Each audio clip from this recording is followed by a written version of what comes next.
Hi, myself Amrita Pri Joshi. I'm teaching chemistry from last 14 years.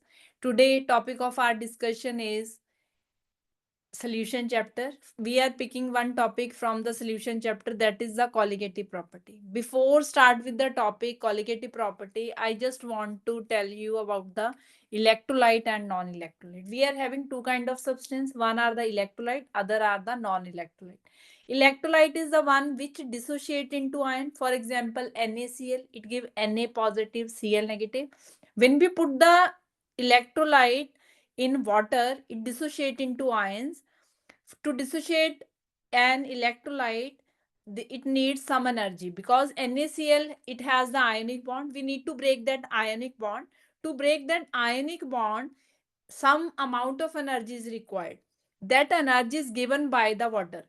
हम सोचते हैं ना कि पानी में सॉल्ट कैसे डिसॉल्व हो रहा है, तो पानी में जब हम किसी सॉल्ट को डालते हैं तो पानी में हाइड्रेशन एंथैल्पी बनती है. When water molecules surround the cation anion, so there is a amount of energy release, that is known as hydration enthalpy. हमने सॉल्ट को पानी में डाला, सॉल्ट ने Na पॉजिटिव Cl नेगेटिव दिया, Na पॉजिटिव को वाटर ने सराउंड किया, वाटर के ऑक्सीजन ने सराउंड किया, और Cl नेगेटिव को वाटर के हाइड्रो Cl नेगेटिव है तो वाटर का पॉजिटिव पार्ट क्या है, हाइड्रोजन, वो सराउंड करेगा, वहां से एनर्जी रिलीज होती है, that is known as hydration enthalpy. तो electrolyte whenever we put in water, it going to dissociate into ions. Electrolyte कितने आयंस देता है? इलेक्ट्रोलाइट उतने आयंस देगा बेटा जैसे NaCl है giving 2 ion, MgCl2 giving 3 ion. We need to know first कि कोई इलेक्ट्रोलाइट कितने आयंस देता है. With practice we can do it. Then we need to know the non electrolyte. Non electrolyte कैसे हैं? सुक्रोज है, ग्लूकोज है, यूरिया है, these are the non electrolyte. When we put them in water, they are not going to dissociate. They are known as non-electrolyte. Before start with the colligative property, we need to know the electrolyte, non-electrolyte. Simply electrolyte क्या है? Which dissociate into ions. Non-electrolyte क्या है? जो dissociate ion में नहीं होते. पूरे chapter में हमें 3 non-electrolyte learn करने हैं: glucose, sucrose, urea. These are the 3 non-electrolyte which are important to understand the concept colligative property. Colligative property करने से पहले हमें पता होना चाहिए कि चैप्टर को हमने सॉल्यूशन चैप्टर को 4 पोर्शन में डिवाइड किया है. 4 पोर्शन है: concentration of solution, then gas in liquid, liquid in liquid, solid in liquid. आपके टिप्स पे होना चाहिए कि चैप्टर 4 पोर्शन में डिवाइडेड है. कॉन्सेंट्रेशन है, सॉलिड इन लिक्विड है, लिक्विड इन लिक्विड है, गैस इन लिक्विड है. तो 4 पोर्शन है. We need to know the 4 portion. तो 4 पोर्शन में क्या क्या है? पहले गैस इन लिक्विड है, उसके लिए हमारे पास हेनरीज लॉ है. फिर लिक्विड इन लिक्विड है, उसके लिए रॉल्ट्स लॉ है, we will discuss. Raoult's law से फिर आता है आइडल सॉल्यूशन है, नॉन आइडल सॉल्यूशन है. Then we are having the last topic of the chapter is colligative property, जो कि सॉलिड को पानी में डिसॉल्व करने से या किसी लिक्विड में डिसॉल्व करने से कॉलिगेटिव प्रॉपर्टीज बनती हैं. अब कॉलिगेटिव प्रॉपर्टीज क्या होती हैं? The properties which dependent on number of ion. हमने क्यों पढ़ा कि इलेक्ट्रोलाइट, इलेक्ट्रोलाइट जो है कितने आयंस कोई इलेक्ट्रोलाइट देगा in the solution, that is the electrolyte. When we put in water it give ion, कितने आयंस वो दे रहे हैं, that is in the colligative property. Colligative property क्या है? Colligative properties are those which dependent on number of particle. कितने ions दे रहे हैं उतना नंबर कॉलिगेटिव प्रॉपर्टी का बढ़ जाता है. फॉर एग्जाम्पल 3 नॉन इलेक्ट्रोलाइट पड़े थे, सुक्रोज, ग्लूकोज, यूरिया. ये डिसोशिएट्स नहीं होते, डिसोशिएट नहीं होंगे तो इनकी कॉलिगेटिव प्रॉपर्टी सबकी सेम है. कॉलिगेटिव प्रॉपर्टी को कोई फर्क नहीं पड़ता कि ग्लूकोज स्वीट इन टेस्ट है, NaCl सॉल्ट है. कॉलिगेटिव प्रॉपर्टी के लिए ज्यादा इंपॉर्टेंट क्या है? How many ions we are getting. जो नॉन इलेक्ट्रोलाइट है डिसोशिएट नहीं होते, कॉलिगेटिव प्रॉपर्टी उनके लिए उतने टाइम्स ही रहती है. जो डिसोशिएट हो जाते हैं, कितने आयंस में डिसोशिएट होते हैं, तो कॉलिगेटिव प्रॉपर्टी का नंबर उस तरह से बढ़ जाता है. For example NaCl give 2 ions, तो कॉलिगेटिव प्रॉपर्टी का नंबर NaCl को पानी में डालने पे डबल हो जाएगा. तो colligative properties which dependent on number of particle. We are going to discuss first colligative property osmotic pressure. Let's discuss with the osmotic pressure. So let's start with the topic osmotic pressure. देखो osmotic pressure पढ़ने से भी पहले हमें पता होना चाहिए कि ऑस्मोसिस क्या होता है. What is osmosis? ऑस्मोसिस होता है जैसे हमारे पास है, this is the chapter solution. तो सॉल्यूशन चैप्टर में we are going to start with the colligative property. Colligative properties क्या हैं? कॉलिगेटिव प्रॉपर्टीज जो डिपेंडेंट है नंबर ऑफ पार्टिकल्स के ऊपर. तो कॉलिगेटिव प्रॉपर्टीज में we are going to start with the osmotic pressure. Osmotic pressure क्या है? ऑस्मोसिस क्या है? जब हम, I am just going to show you, just 1 minute. This chapter is very important from our day-to-day life part of topics. The topics are from our day-to-day life. देखो colligative properties. We are going to start with the first colligative property, that is the osmotic pressure. ये देखो बेटा, colligative properties क्या है? Which depends upon number of solute particle irrespective of their nature. तो पहली colligative property हम पढ़ने जा रहे हैं ऑस्मोटिक प्रेशर. देखो ऑस्मोटिक प्रेशर पढ़ने से पहले ऑस्मोसिस पढ़ते हैं. आई होप आप सबने डे टू डे लाइफ में देखा होगा कि जब भी हम रेजिन्स को पानी में डालते हैं दे गेट स्वेल अप. क्या होता है? उसमें वाटर मॉलिक्यूल चले जाते हैं. तो ऑस्मोसिस क्या है? The movement of water molecule from its higher concentration to lower concentration. Raisin में पानी का जाना ऑस्मोसिस है. ऑस्मोसिस का मतलब movement water molecule from its higher concentration. जहां पे पानी ज्यादा है पानी वहां से जहां पे कम है वहां पहुंचेगा. तो इसी तरह से हमारे पास रेजिन स्वेल हो जाते हैं. तो ऑस्मोसिस क्या है? सिंपली वी कैन सी, जब हमारे पास एक बीकर है, सेमी परमेबल मेम्ब्रेन लगी है, एक तरफ सोल्यूशन है एक तरफ प्योर वाटर है. तो pure water solution, pure water की साइड से सोल्यूशन वाली साइड जाएगा. This is osmosis. अब हम ऑस्मोसिस को रोक सकते हैं अगर हम सोल्यूशन वाली साइड प्रेशर अप्लाई करें. If we apply pressure on this side तो जो वाटर मॉलिक्यूल हैं वो आने बंद हो जाएंगे. इसको क्या कहते हैं? Osmosis, osmotic pressure. ऑस्मोसिस को रोकने के लिए जो हम एक्स्ट्रा प्रेशर लगाएंगे सोल्यूशन की साइड उसको कहते हैं ऑस्मोटिक प्रेशर. अब देखो बेटा ऑस्मोटिक प्रेशर जो है, let's discuss about osmotic pressure. Osmotic pressure is the pressure that apply to a solution to prevent osmosis. बहुत सिंपल बात है कि अगर हम ऑस्मोसिस को रोकना चाहते हैं तो हमें प्रेशर अप्लाई करना पड़ेगा सोल्यूशन वाली साइड.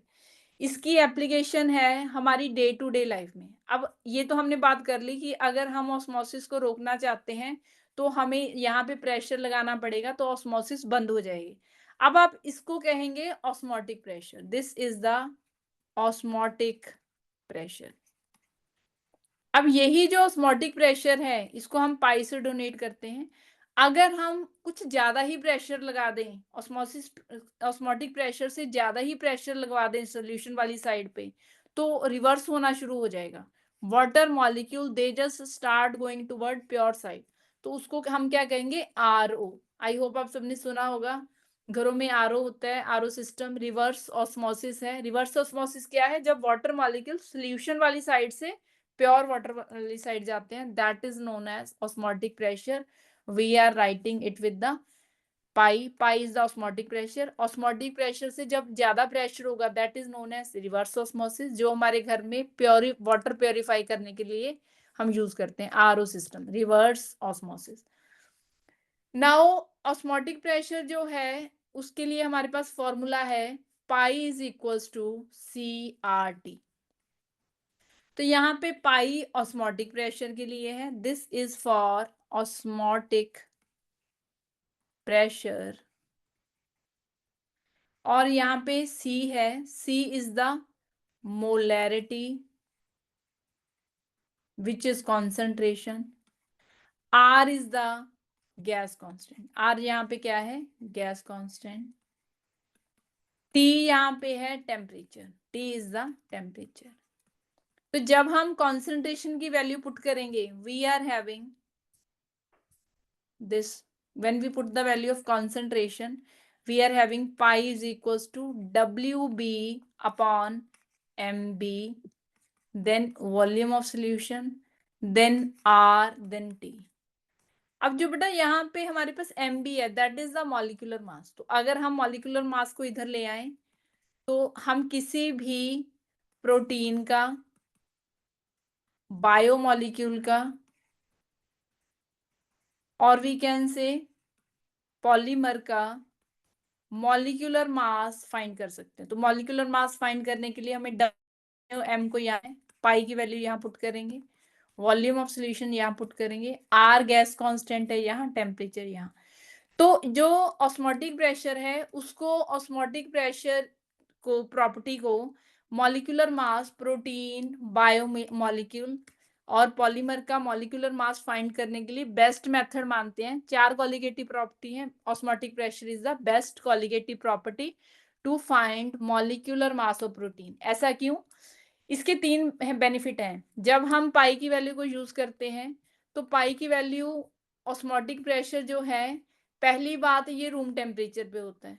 तो दिस इज द एडवांटेज कि जो हमारे पास प्रोटीन है, अगर हम हाई टेम्परेचर लेंगे तो denaturation of protein can happen. So denaturation of protein को प्रिवेंट किया जा सकता है, प्रोटीन की डीनेचरेशन नहीं होगी। ये हमारे पास बेटा 3 पॉइंट्स हैं। Why we use osmotic pressure to find the molecular mass of protein, biomolecule and macromolecule। तो पहली बात है, the osmotic pressure can be determine at room temperature, so denaturation of protein can be prevented. पहला point. दूसरा point, अब जब हम osmotic pressure property use करते हैं तो इसका मैग्नीट्यूड हाई होता है। हाई मैग्नीट्यूड होने से एरर के चांसेस कम है। फॉर एग्जाम्पल, बाकी कॉलिगेटिव प्रॉपर्टी का नंबर अगर 0.01 होगा तो उसमें थोड़ा सा भी अगर एरर है तो एक्यूरेसी कम हो जाती है। अगर हमारे पास वैल्यू आ रही है 63.573, तो इसमें अगर 63.56 होगा तो कोई ज्यादा डिफरेंस नहीं आएगा, क्योंकि वैल्यू लार्ज है। जब भी वैल्यू लार्ज होगी तो उस केस में एरर के चांसेस कम हो जाते हैं। अगर वैल्यूज, बाकी कॉलिगेटिव प्रॉपर्टीज की वैल्यू बहुत कम है तो chances of error will be more. Third point है, जो बायोमॉलिक्यूल हैं, पॉलीमर हैं, जिनकी सॉल्युबिलिटी कम है, तो उनके लिए भी osmotic pressure is the best method to find the molecular mass of protein. जिनकी पुअर सॉल्युबिलिटी है, बाकी कॉलिगेटिव प्रॉपर्टीज के लिए सॉल्युबिलिटी अच्छी होनी चाहिए। This is all about the osmotic pressure. We are having the numericals, we will do. अब हमारे पास दूसरी कॉलिगेटिव प्रॉपर्टी की बात करते हैं, that is the depression in freezing point. Depression in freezing point का मतलब है कि जैसे वाटर है, it freeze at 0 degree Celsius. अब this is the 0 degree Celsius पे पानी जो है वो फ्रीज होता है। अगर हम, आइस बन जाता है पानी, प्योर वाटर, प्योर वाटर को 0 डिग्री सेल्सियस चाहिए आइस में कन्वर्ट होने के लिए। अगर हम इसमें कुछ सल्यूट डाल दें, पानी को हम सल्यूट डाल के सोल्यूशन बना दें, दिस इज वाटर, इसमें हमने कुछ सल्यूट डाल दिया, सोल्यूशन बना दिया। अब यही जो 0 डिग्री पे फ्रीज हो रहा था, ये माइनस कुछ पे फ्रीज होगा। This is known as depression. जो फ्रीजिंग पॉइंट है प्योर का, वो डिप्रेस हो गया जब हमने उसमें सल्यूट डाल के सोल्यूशन बना दिया। This is known as depression of freezing point. This is again a colligative property. अब इसका हमारी डे टू डे लाइफ में एप्लीकेशन है। जो कंट्रीज हैं यहाँ पे टेम्परेचर 0 डिग्री है, तो वहां पे 0 डिग्री पे पानी जो है दैट चेंज इनटू आइस। अब रोड साइड पे इस आइस को क्लियर करने के लिए यहाँ पे सॉल्ट गिराया जाता है। सॉल्ट गिराने से ये बन जाता है सोल्यूशन। अब इसको माइनस कुछ टेम्परेचर चाहिए फ्रीज होने के लिए, बट टेम्परेचर तो 0 है। तो इसी तरह से आइस को रोड साइड से क्लियर किया जा सकता है by throwing the salt, NaCl या कोई भी चीपर जो सॉल्ट है, when we throw it on the road, तो जो आइस है वो मेल्ट हो जाएगी, क्योंकि आइस ने, कब तक वो आइस की फॉर्म में है, जब तक 0 डिग्री है। जैसे ही हमने उसके ऊपर सॉल्ट गिरा दिया, अब वो माइनस कुछ फ्रीज होगी। टेम्परेचर एरिया का 0 है, so we are getting the melted form, ice get melt. Now one more application of this, that is the, हम कुछ ऐसे एरिया में गए जहां पे टेम्परेचर 0 डिग्री है, तो जो कार्बोरेटर में वाटर है, दिस कार्बोरेटर, गाड़ी में जो कार्बोरेटर है उसमें जो वाटर है वो फ्रीज हो सकता है अब इसमें डालेंगे anti freezing agent. Anti freezing agent हमारे पास क्या है? Ethylene glycol which is a anti freezing agent. अब जो टेम्परेचर 0 डिग्री पे पानी ने फ्रीज होना था, that can decline its freezing point up to -15 degree Celsius. तो इस तरह से we can prevent the freezing of water in the car carburetor. This is the depression in freezing point. I hope both the properties are clear. So, okay, thank you. Thank you for listening.